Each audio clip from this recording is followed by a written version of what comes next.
کو بتاؤں مورخین نے لکھا ہے جس سے آپ کو سمجھ میں آنا چاہیے کہ صحابہ کرام رضوان اللہ تعالی مجمعین کے زمانے میں بھی اس قسم کا ایک تجربہ ہوا ہے.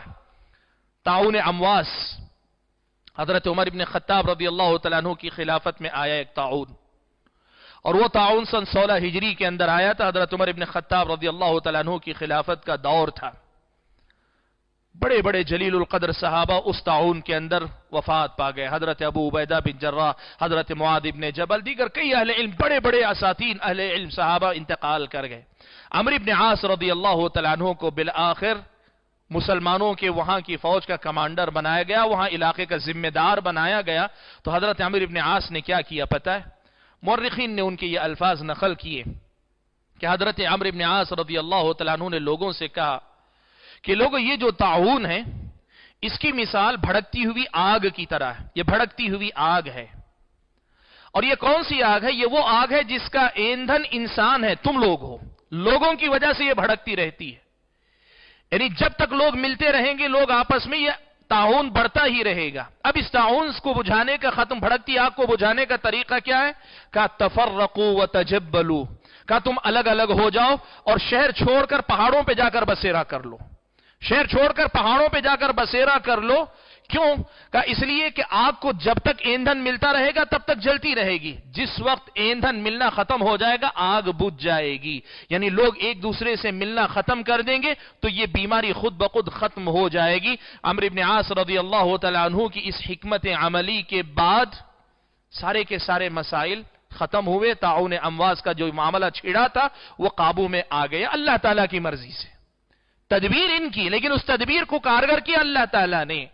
تو تاریخ اسلام سے اس بات کا ثبوت ملتا ہے کہ اس قسم کی احتیاطی تدابیر کرنا یہ ایمان کے خلاف نہیں، نہ ایمان کی کمزوری کی بات ہے. اس چیز کو سمجھنے کی ضرورت ہے، اور اس کو سمجھے بنا سیدھے سیدھے ایک دوسرے کو، جو علماء یہ جو سوشل ڈسٹینس مینٹین کرنے کی بات کر رہے ہیں، جو علماء مسجدوں میں اکٹھا ہونے کے بجائے اپنے اپنے گھروں میں نماز پڑھنے کی بات کر رہے ہیں، اور جو مسلم حکومتیں اس قسم کی باجماعت نمازوں کو روک کر اپنے گھروں میں جماعت کے ساتھ نماز پڑھنے کا حکم دے رہے ہیں، ان کے ایمان پر سوال کھڑا کرنا، یہ کہنا کہ ان کا ایمان کمزور ہے، ان کے ایمان میں خلل ہے، یہ اس بات کا ثبوت ہے کہ یہ لوگ مسئلہ سمجھے نہیں. لوگوں کو سمجھنا چاہیے کہ یہ سوالات کھڑا کرنا یہ دراصل پیارے نبی صلی اللہ علیہ وسلم کی ان احادیث پہ سوال کھڑا کرنا ہے، جس میں آپ نے جزامی سے ویسے بھاگنے کا حکم دیا جیسے شیر سے بھاگتے ہیں. اللہ کے نبی صلی اللہ علیہ وسلم نے جس میں جزامی سے مسافہ کرنے یا بیعت لینے سے اللہ کے نبی صلی اللہ علیہ وسلم رک گئے.